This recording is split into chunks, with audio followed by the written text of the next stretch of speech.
한일 과거사 문제의 핵심 중 하나인 위안부 문제를 28년 전 세상에 처음 알린 사람은 한국인이 아니라 일본의 신문 기자였습니다.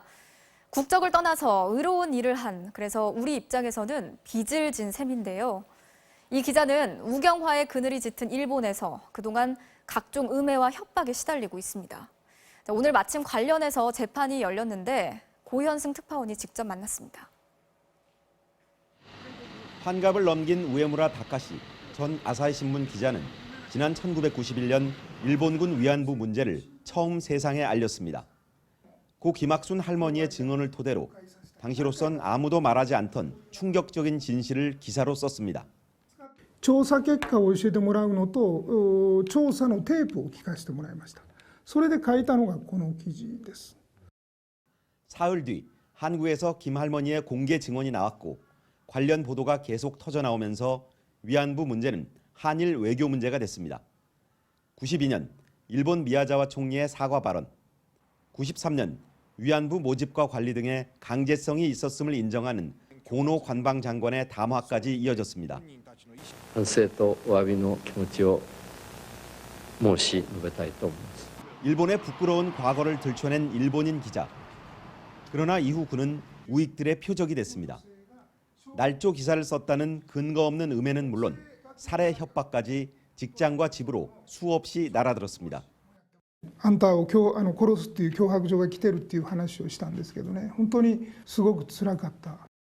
집요한 괴롭힘에 은퇴 후 대학 강단에 서려던 계획도 좌절됐습니다. 견디다 못한 우에무라 기자는 거짓 기사와 우익들을 상대로 소송을 내며 반격을 시작했고 정정 보도를 끝내 받아냈습니다. 그러나 협박과 음해를 중단시키려는 명예훼손 소송에서는 법원이 잇따라 기각 판결을 내렸습니다. 날조 기사를 썼다는 우익들의 주장은 공익 목적이 있는 만큼 논평의 범위를 벗어나지 않는다는 이유였습니다. 그는 항소했고 싸움은 계속되고 있습니다. 오늘 열린 항소심 재판에는 한국의 원로 언론인들이 찾아와 힘을 실었습니다. 계속 투쟁하겠습니다. 응원하겠습니다. 고맙습니다. 유병 선생님 고맙습니다.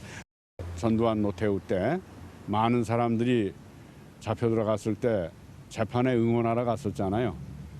똑같은 식명으로 왔어요. 우에무라 기자는 거짓말을 한 적이 없습니다. 이 양반은 이분은 진실을 보도했을 뿐입니다. 우에무라 전 기자는 위안부 문제는 한국 자신의 문제인데도 한국에는 이를 추적하는 전문 기자가 없는 것 같다고 지적하기도 했습니다. 우에무라 전 기자에게 사상 최악이라는 한일 관계에 대해 물었는데 그는 일본 내 3차 한류붐, 한국인의 역대 최다 일본 방문 기록에서 보듯 민간 교류에는 전혀 문제가 없다며 정치와 외교에서 좀 더 상대를 존중하는 자세가 필요하다고 지적했습니다. 삿포로에서 MBC 뉴스 고현승입니다.